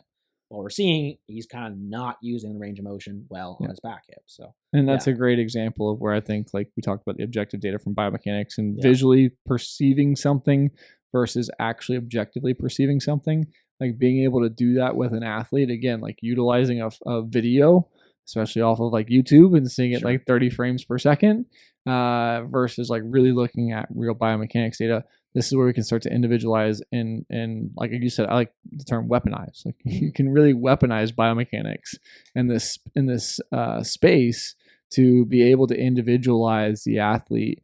And again, there's not perfect research here across the board on this, but it's like, okay, we have a good idea that, to get into certain positions for athletes, back hip, ER, IR going to be really important. Like, lead leg, we need to identify, like you talked about, like, hey, some guys that move really well have really great lead legs. Like we look at lead leg extension velocity, like we look at lead leg extension angle, like, okay, great. Like those things can be identifiers for us to say, hey, listen, you have an internal rotation issue with the lead leg, but here's the unique part about it.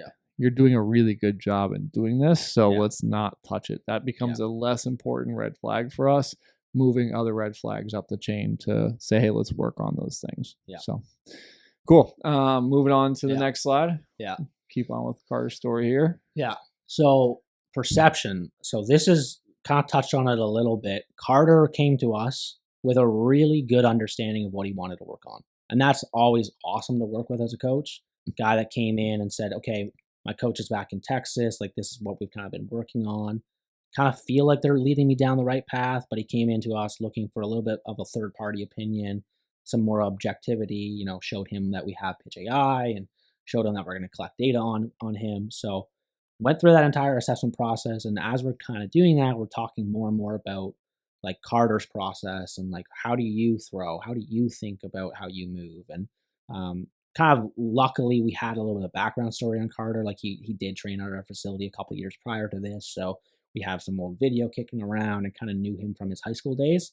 The big thing with him is that he always thought about trying to sit really deep into his back leg and was kind of a traditional guy, like vertical shin, vertical shin, vertical shin, hold it as long as humanly possible, and then just throw the piss out of it, right?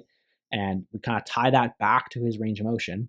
And again, similar concept with that lead hip. As he sat deeper and deeper, he's approaching end range of his, internal rotation, abduction. When we get to end range, we have less strength. And that kind of goes to the entire like force tension curve. If you guys, can visualize a graph with that, we're strongest at our midpoint. Yep. Right. And that's pretty universal for everything. So when we're talking about the back hip, if we're going super squatty, right, getting as low as possible, and we're just there, and we have no strength to get out of that position. Yep. So what Carter did and what his coaches like identified, and shout out to them, because like qualitatively, like they were on the money with this. Yeah. They saw him always like dumping with his glove arm. And he would be a guy that would just absolutely yank on that glove arm, try to just pull down as hard as he possibly could. Because as I will see in a moment, like with his biomechanics, that is the only way he could open up his hip is by yanking on the glove arm, dumping open that trunk. And similar to what you were saying with your bullpen this week, that's how you throw, right? And it kind of comes back a little bit about to like his thought process with throwing, what his body is currently capable of doing.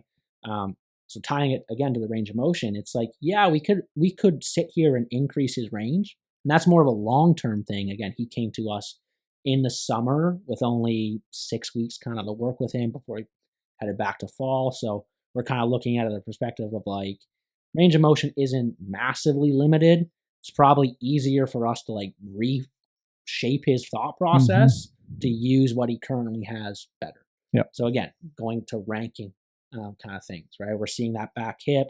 Yeah, it's colorful. Yeah, there's a lot of stuff going on there, but nothing that we're like sitting here as Carter's complaining about his back hip being painful or complaining about an injury or something like that. Sure. And so I think too, like, so I hear coaches say this a lot, right?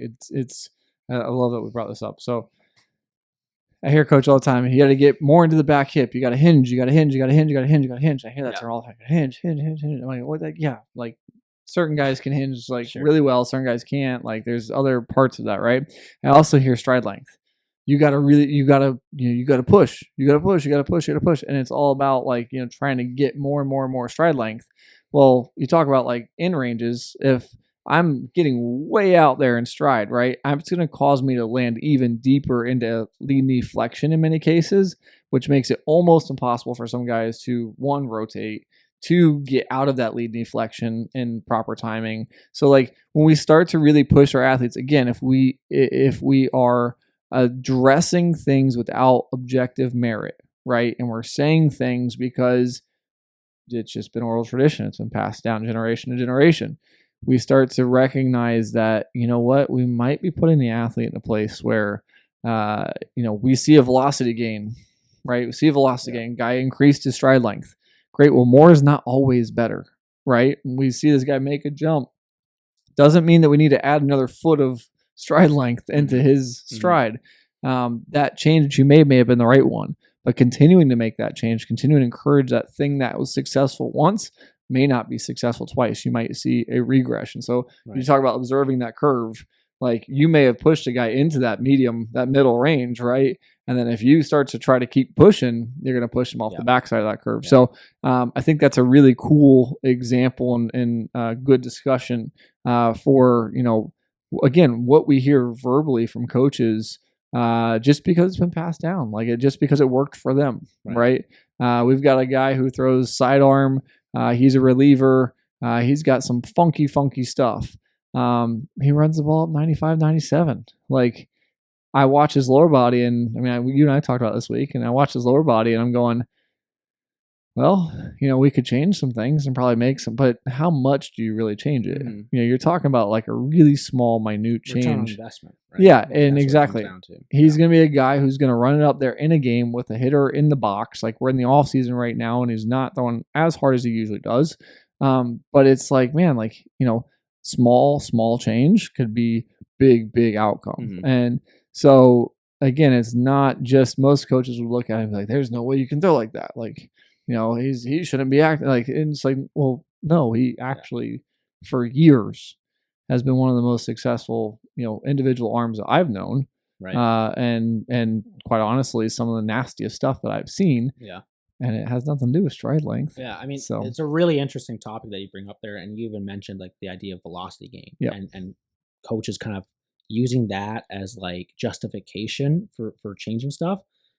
Again, interesting case with Carter of a guy that he yanked that glove arm so hard that every time he threw, his spread was crazy in terms of like location, right? Yeah.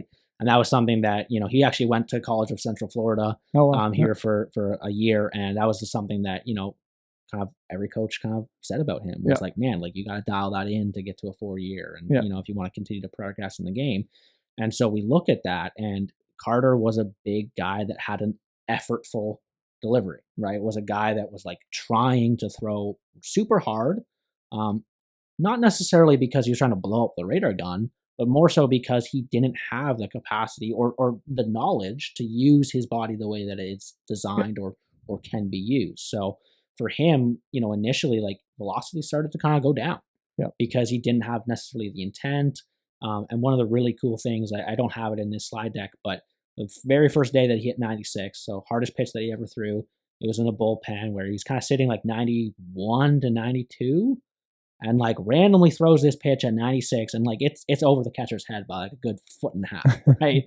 But he looks back to the camera, and he's like, "Yo, that was the hip thing that we've been working on." And like it finally like clicked on that day for him. That like, and he said to us after the bullpen, he's like, "I kid you not, that was the easiest pitch of my life." Wow. He's like, "I threw 96. Yeah, I was to the moon, but like that was easy." Yeah. I was like, dude, that's awesome. It's now just like, how can we find that feel over and over again? Exactly. To get him kind of where we want to be. So yeah, really lots of stuff to kind of pick apart. Love it. Let's bounce to the next one and keep moving through. So biomechanics. So what you're seeing here, obviously looking at pitch AI and report, the way that we kind of, for me, mostly try to systematize that or break that down piece by piece, you're trying to put that into like a grading system. So we're using things, and I can kind of talk about this, in a lot of length on a lot of different subjects, but just because I'm classifying something as elite doesn't mean you're going to believe that's elite. I'm looking at past research, I'm looking at some of our internal data sets, some of the stuff that you've shared with us, and all that stuff. So just because I think something's good doesn't mean that, another coach out there is going to think it's good. So I want to kind of preface that first and foremost. The things that we're looking at here, so anywhere that you see the red text is stuff that's coming directly from Pitch AI. So trying to be as objective as possible there. The white stuff, so we see like lead foot stability or like pelvic unloading, that's more of like a qualitative thing. Something that we're kind of looking at as I still think it's super important to try to marry the qualitative side with the quantitative. Because let's be honest, like that experience of us watching thousands of throws does matter. Like as much as we might not be able to tell you exactly where his pelvis is in space, I'm sure both of us could look at a guy throw and be like, he's got a pretty good lower half. Like we don't really know what that means in the context of Pitch AI, but like we know it from the feel of coaching and like having that stuff. Well, and to that too, so I think the qualitative oftentimes influences the quantitative, right? And so like we can't see certain things. Like I can't determine certain guys' back hips in certain cases. Just where we're at limitation wise from a technology standpoint, but doesn't mean that, the importance of, hey, if we focus a little bit more on eversion here, like how do I determine if you're getting into eversion? When does eversion actually happen for you? Like if we start talking about those things, then it could impact pelvis rotation. It could impact the higher up, the things that we can measure. Right. And again, so it's just using and measuring. It's a scale. And how do I evaluate the things that are maybe not and the things that maybe are, and try to find objective feedback to say, yes, that's how it is working. So yeah, I think that's an awesome way to look at it. And so anybody that's watching knows I'm like super, super, like always like focusing on the objective, and but we do the same thing. Like it's no different. Like how do we influence pelvis rotation? Well, just probably back foot in many cases, and back leg mechanics some case. So I think that's an awesome way of stating it, and an awesome visual here of like, hey, here's the red, here's the white. Yeah, pretty simple. Like let's be honest about what I don't know yet and what we're still trying to figure out. Which is the white, and here's the things that we can objectively just really look at and kind of nail down on the red. Yeah, in terms of that honesty component, like you're going to see that the things that are coming from Pitch AI, we've bucketed into 4 categories. Yeah. Right, and that's because I just feel more confident as a coach of telling you like, hey, you're the cream of the crop. Like you do that thing like amazing. Yeah. And if you do that thing elite, like I'm probably not touching that whatsoever. You know, especially with that objective feedback. The other thing too that you kind of touched on a little bit is like that qualitative influencing the quantitative. And again, limitations of Pitch AI exist, right? Mike's on, that guy that created the thing is going to be the first guy to tell you, right? There's stuff that it doesn't track. There's stuff that it'll never track, especially things like what's happening before, like as guys are moving into leg kick, right? Guys talk about like drifting the center of mass, and that's another thing that we look at. It can be super influential in that lower half. Guys just tempo, then moving fast, and so all that stuff is going to influence these things. So what we see here, basically that back hip, right? The idea of him unloading the pelvis, the idea of his kind of pelvis rotational velocity. Can't really read the comment there, what I said on it, but I think basically if you go to the next slide here, we should have, this. So this is a graph. This is not taken from Carter's initial assessment, but these are basically 2 bullpens kind of right at the end of the summer as he was trying to really ramp things up. Go back to the fall in good shape. So I want to say his average velocity on this on this July 31st date was probably like hovering 91, something like that, no, low 90s. Oh. And then, this next date, August 6th, pretty sure that this is the bullpen that he touched 96 in. So what we're doing basically in here is just averaging out all the pitches from his bullpen. So that's why it's kind of a bit of a different output of what Pitch AI has. So kind of trying to look at things in that kind of normative or that mean. The big thing that we're looking at here is that difference in the blue line. So the checkered line being the earlier bullpen, the solid line being that kind of new bullpen. And the big thing that we're looking at, and I've kind of talked a little bit about with you and Reeves or at the facility, is that often we see guys have the 2 absolute peaks of trunk and pelvis stacked on top of each other. Yep. And what we look at with Carter is like he is an absolute elite rotator with his trunk. Yep. 1,500 degrees per second on that first throw, and then moving it up to like 1,800 degrees on his second throw. And again, fastest individual that we've ever had in facility in terms of rotating that torso. And when you're moving that fast, good luck trying to not move your hips, right? So what happens is like in both throws, we're seeing that when pelvis is moving its fastest, it's directly underneath the trunk, right? So again, going back to our assessment component, like we're identifying that as saying like, Carter, like we're not going to try to change that. Like you're going to rotate your trunk. You're going to kind of, pull down on that glove arm, and like your pelvis, your hips are going to move with it. And like, that's fine. Yeah. What we're trying to do though, is have the pelvis kind of going before the trunk or beating the trunk initially. And so we see that he does a way better job of that in the August throw, the August bullpen. And we're going to see like a little bit of that blip, that what I would call like an initial peak, where his hips are going to actually start to slow down as his trunk really starts to get going, right? And that's where we kind of get into the whole idea, the concepts of like transferring energy up from one joint to another, right?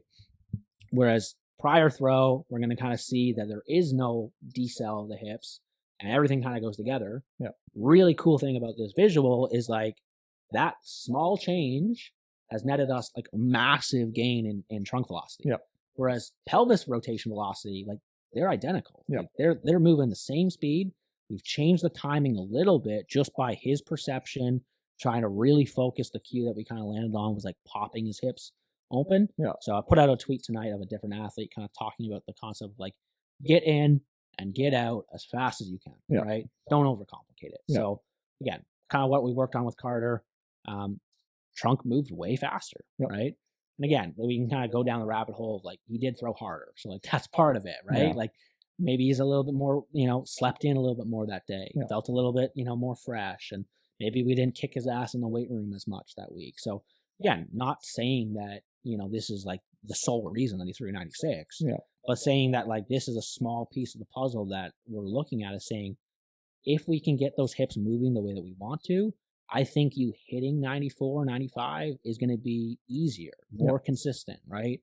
You're able to generate that velocity kind of rolling out of your bed versus like you having to check off every single, piece of the puzzle to throw hard. Yeah. And we talked a lot about your journey in minor league baseball this week and talking about the stories of you sleeping on the bus or sleeping in hotel rooms with things, dinging and all this stuff. So you have to throw out this idea of perfection early on, right?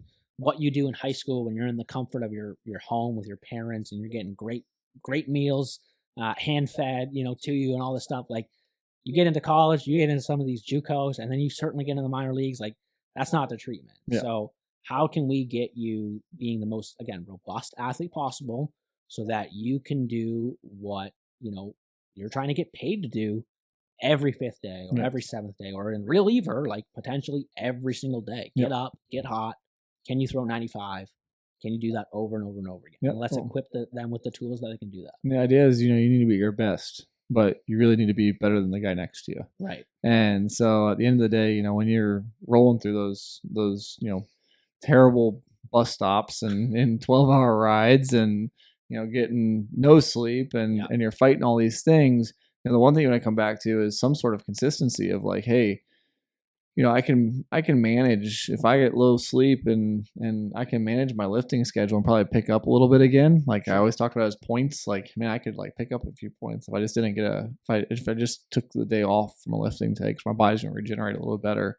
It's not a perfect strategy, but like, man, if I have a really great throwing routine, really great cues, and I can be really consistent with what I'm doing, movement wise on a day-to-day basis because I have some sort of, thought process and understanding and consistency of, my expectations and my output, man, like my career is gonna be a lot better. Versus, a guy who, we talk about consistency of mechanics all the time as a baseball community. And, that really starts by number one, having some sort of internal engine and knowing like what it is that you're trying to accomplish. Right.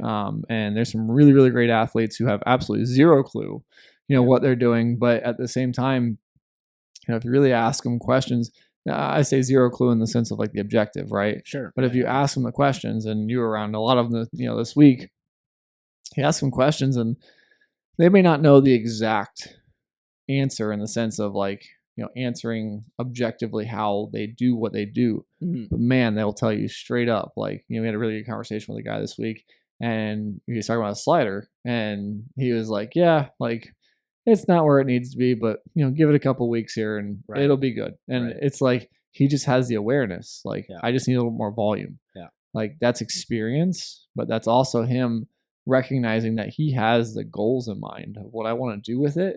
I should be able to get there, but hey, I'll give you a shot if I need your help. Right. And that's maturity. That's professionalism. And a lot of those guys just have that internal engine. So I love that here in the sense that, you've established, with Carter here, a journey and checkpoints for him to, be at his best. And that may be, he may not get the sleep or he may not get the whatever, or he might crush it in all those categories. Right. But at the end of the day, it's a matter of how well can I do to keep him consistent? And it sounds like you guys are pushing him right there. So yeah. And in terms of that concept of you're kind of talking about, and one of the guys out on the field this week, Freddie Tarnock, was a guy, one of the other pro guys asked him, he's like, Freddie, how do you just roll out of bed and throw 95 every day? And Freddie's like, man, I just try to stay closed. And like, it was great because it was like, you know what? Like, there's probably something in Freddie's biomechanics where like, he's actually probably right. Like that probably is the thing that he needs to think about.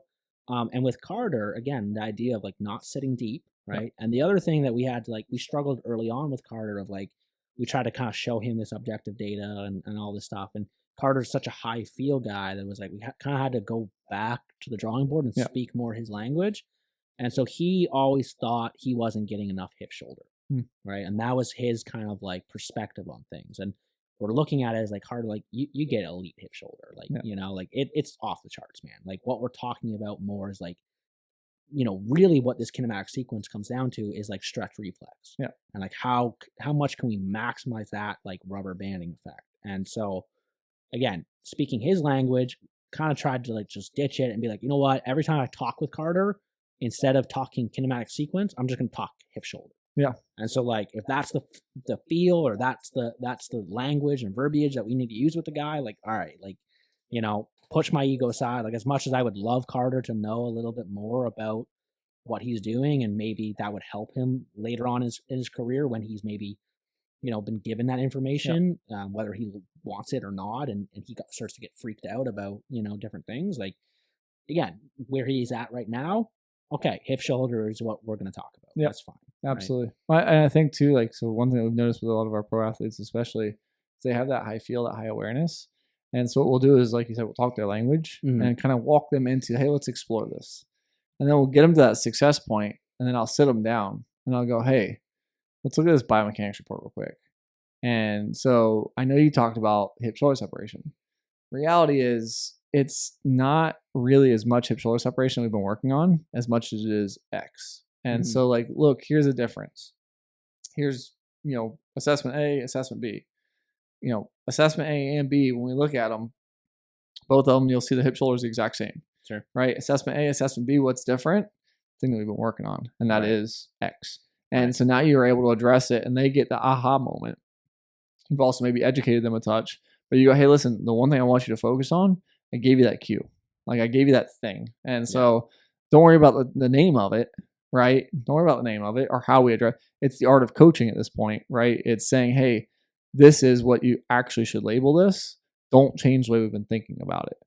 Boom, you're in. And now the athlete's got buy-in because you've had that success track record to say, hey, listen, you know, if I tell an athlete, they think if they're sold, it's hip shoulder separation. And I go, hey, it's not hip shoulder separation. We're not going to focus on hip shoulder separation. Well, guess what? They're probably not going to train with me. They're going to end up, they're going to end up somewhere else, right? And so it's not lying to the athlete. It's helping the athlete understand the right verbal cues and mental awareness of like, okay, he's in the right area. Like we're not talking about arm path, you know, and trying to explain hip shoulder separation with arm path. Like what we're saying here is we're saying, hey, here's what you're feeling. And yeah, you've defined it as hip shoulder separation, but reality is it's just pelvis rotational, whatever. And now you've defined it. So I love that. That's actually, I think, you know, we talk about the objective, and you have the nerds, right, in baseball, and then you have like the coaches, and so everybody always gets concerned like, oh, baseball is going away from, you know, real coaching. And reality is it's like, no, we're not getting away from coaching. You can't remove coaching. There's an art to coaching there's a fabric of it that you cannot take out of baseball, and it's something that most people don't understand. Can we build great systems? Can we use AI? Can we, you know, do all these things, provide great outputs? Absolutely. But there's one thing you can't remove, and that is what you just talked about. I can't put into a computer system or a computer model. Like there's absolutely zero way for me to do it. It's an art thing. It's a feel. It's a relationship building moment. And it's one of the things that great coaches do. So again, you're talking about biomechanics at a high level here. We're also talking about the influencing of great coaching, and those two things work hand in hand. And so a great thing, one of our friends, Steve Merriman, University of Michigan pitching coach, learn from him, had the opportunity to obviously meet him kind of at ABCA. One of the things that he said to me and kind of just threw it out in conversation was this idea of time and tone. I'm not sure if he's ever kind of said that to you. Yeah. So I think it's beautifully well put, because it's kind of exactly what you're talking about with the idea of, you know, presenting information to the athlete at the right time, and, you know, giving them, you know, the information when it's needed, right? And one of the things that's super important in terms of why I think that verbiage matters in terms of the athlete knowing the biomechanical information and taking the context of Carter is I might know what Carter means when he says hip shoulder separation, but he goes to the next coach in his journey and he's talking all about his hip to shoulder separation out of whack, and that coach is now taking him off into a different direction. And I think that's where this whole thing of biomechanics like is starting to go, is that just getting good objective definitions for people so that we can all speak the same language. I think that's really the crux of what we're all trying to do with this. Yeah, absolutely. I love it. Let's jump to this next slide. I know we're talking about changing movement here, and obviously in changing movement we have the verbiage and the coaching strategies of it, and then we have like the actual like selections and things like that. And I think it's we can build on this and continue to kind of maybe close this out and talk about Carter's path. So yeah. So obviously starting in that process, like we said, talking about his perceptions, kind of getting him to understand what we want to do as the movement, what he wants to do in his movement, and then obviously tackling things again from that mobility perspective. And then the last thing here, the most important thing that I wanted to touch on was kind of the idea. I've kind of floated this idea out a couple of times, is like drill fitting. So with Carter especially, that was something that we wanted to do, was as he was onboarding with us, run him through kind of the 3 or 4 drills that we thought would give him the best feel and the best biomechanical return on investment of what we wanted to address. So, walked him through things like walking windups, step backs off the mount, janitors, drop steps, kind of the whole scope, right? What we were able to do with Pitch AI is then collect information, collect the biomechanics, and look at what performed kind of best in that capacity. Yep. Tying it back though to the perception, like the really interesting thing there is that biomechanically step backs were the best performing drill for him. In terms of his feel, janitors was way better. And what we saw is the janitors probably were a little bit worse overall, but him being such a high feel guy and him wanting to kind of, that hip to shoulder separation kind of feeling, that's what we settled on, is trying to marry the two sides of that, marrying the art of coaching with the biomechanical feedback. So that's what we kind of ended up kind of putting in his drill set and really hammering home with him. Awesome. I love it. Let's close it out here. Last screen, making good great. Yeah. So, I mean, with this, the whole concept is Carter already came to us as a really high level athlete. You can kind of, going back to that biomechanical report, like charted, scored off the charts on most things, right? But how do we make a guy, as good as he possibly can get? And that's, I think, the power of using biomechanics, weaponizing it to try to just squeeze out absolutely as much performance as possible. And we talked a little bit about the command kind of factor with Carter. I'm happy to report that, the last bullpen he threw with us, December 23rd, right before Christmas, he spotted 95 the whole bullpen. So again, in talking with him, right, the real big unlock there for him was he felt that things were just more effortless. He was able to repeat his delivery and all that. So as much as velo gain is kind of what everybody is going to preach to you and what everybody's going to pump out on social media, the athlete feel, being able to command the baseball is equally as important. I love it. That's awesome. Well, so go to the wrap tonight, talk about some things to close out. I mean, look, number one, Lennon, thanks for hopping on tonight and being a part of things. Having you down for a week with the staff and, with our guys, so we're super thankful to have you by, and always great to put a face to name for those guys. They hear me talk about you a lot, and Mike and the team and all the stuff that's going on with Pro Play and, seeing what you guys are doing out there at BDG.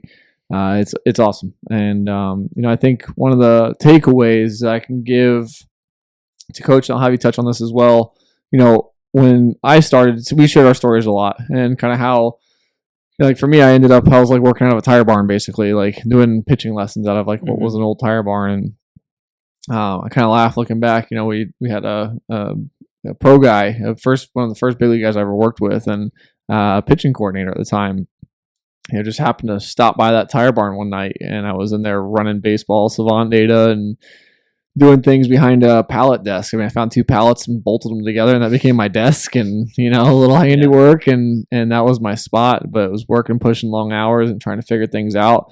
And people ask me all the time, like, how did you get to where you are today? Like, how did you make this thing happen? And I think the answer that I always come back to is, you just have to kind of start somewhere, and you have to have a vision for what you're after. And so I watched this assessment process, and I watched this knowledge, and people, I'm sure message you on Twitter and Instagram like they do me, and you have all this stuff that people want to know the answer, like, how did you get there? Right. And I think, we both attribute a lot to some individuals. I know, Mike is a great example of a guy who both of us mutually, pick his brain quite often. Right.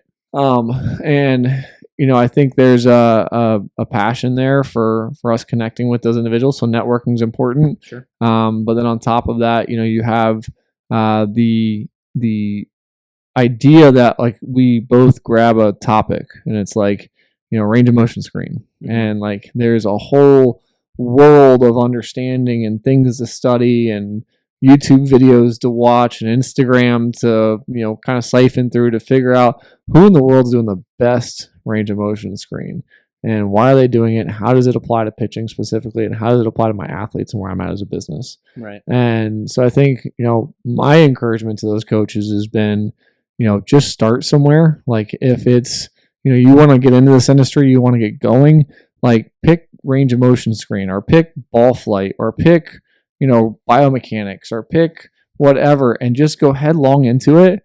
I don't have an educated background in this in the sense of an academic standpoint. You don't have an educated background in this in an academic standpoint. Yeah. Where does all this come from and how do we get there? Look, you hustle just as hard as I do in the sense that, we're both up on our computers, like, not talking to each other some nights, like in here, just like, I'm in one room working and building some stuff and you're in another room. And then we kind of both pause for a minute and we're like, hey, check this out. Like, what do you think? And it's like, that moment that, it's validated and it's like, hey, this is something that, mutually we can both kind of lean into. So, tell me about what you would give to the coach, like in that same space. Like, what kind of recommendation would you give to somebody who's asking you, how did you get started in this, and how do I do this too?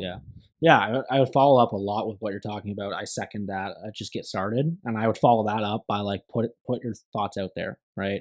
Especially being a guy up in Canada, like not afforded the opportunity that, a lot of American coaches are in terms of like, I can't just walk down the street and find like a great baseball mind, right? Or find people to kind of network with and share ideas with. So that was something early on. It was a no-brainer to just start putting ideas out and try to build a community online. And so that's something I always would push to a really like a younger coach, guys that, look, like you're starting in the game, you're already familiar with that side of social media and stuff. Like just have the sort of confidence in yourself to just put your ideas out there, because the truth of the matter is like confidence is kind of an action. It's not like an emotion. And you have to realize that all the insecurities that you're feeling, even guys that have been coaching for 20 years, I'm sure are feeling that stuff. Right. And so, still today, like it's, I put out stuff and, I'm like, I don't know what that reception is going to be like, but look, like throw your name out there, put your hat in the ring, and stand up for something that you believe in. And I think that's another important, factor. Sometimes guys are just trying to be super agreeable online nowadays, or just even in person, right? And at the end of the day, like if you believe strongly in something, search to the nth degree, search the absolute corners of the world to be proven wrong. And if you are proven wrong, have the humility to like own up to that, right? But, in starting that journey, like stand up for what you believe. And obviously, I think always keep the athlete in mind, right? It's not just about your career. It's about, as much as, we might want to be, in the positions that we are and use that as a launching pad to bigger and better things. That's something you'll constantly hear guys kind of talk about. I think we have to like, why are we coaching? And that's something that I'm still trying to figure out, why am I doing what I'm doing and what do I want out of it? Love it. It's awesome. I know wherever you end up in the future with things, with BDG, with yourself, with Twitter, with Instagram, with your content, dude. I mean, you're just crushing it and staying ahead of everything here. I know you're going to keep building your brand and keep pushing out the information, which I know many people have looked at with open eyes to say, man, there's something going on here. And man, you got like a whole career ahead of you here in terms of, and you're just getting into it and getting after it. Like I love it. It's I hope that other coaches go headlong into this as hard as you have, over their careers and push the envelope, because as a baseball community, we need it. We need guys that can think outside the box, that can push new rhetoric and have the humility to be able to admit when they're wrong, or at least question things like, hey, you know what, I'd be completely open. Tomorrow, somebody built a workload sleeve. You've heard me say this a couple times this week. Like somebody tomorrow built a workload sleeve or a workload thing that was tracking the individual musculature's output of like, I'd be the first one to switch over that and use it. It's not what we have today, and what I have today would go out the window. So, wrap this thing up tonight. It's the humility, it's the willingness to push the game forward. I appreciate that. And one of the reasons why I think, what you're doing and what we're doing aligns so well. So, to wrap things up tonight, guys, thanks for joining Community, episode number 16. Lennon's probably gonna be out the rest of the night because he just crushed a Red Bull all the way till midnight. But if you guys want to get in touch with Lennon, social media, where we at? Yeah, Twitter's probably the best place, guys. So it's at Lennon Richards _. Obviously have Instagram as well. So that's at Richards Baseball. Probably not as active on that one. You'll see me do a lot more random stories. But yeah, feel free to reach out. Always happy to discuss biomechanics or anything else that you guys got. Awesome, and guys, Connect EDU now up on our website. Available for purchase. Lennon's going to be part of that as well, and crushing it with us. We'll be talking a lot about this stuff that we talked about tonight, going through a lot of these kind of use cases and how to apply. So going from education to application. Lennon's bringing that application component of it pretty heavy. Dr. Mike Somer on the education. So questions as always, guys, support at KineticProBaseball.com on email, KineticProBaseball.com for our website, and follow us on social media. Make sure you guys subscribe to us tonight. We appreciate you guys tuning in each week as always.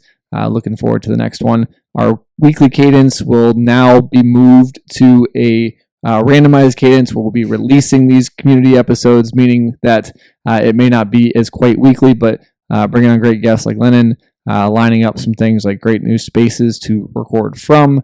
We're excited about some of our travels this year and some of the things that we want to bring to communities. So keep up all with us on Twitter if you guys want to see that and the new releases, and we will be pushing these out, announcing those on social media across all platforms. So thanks again, guys. We'll see you next time. Climb the mountain, baby. That's it.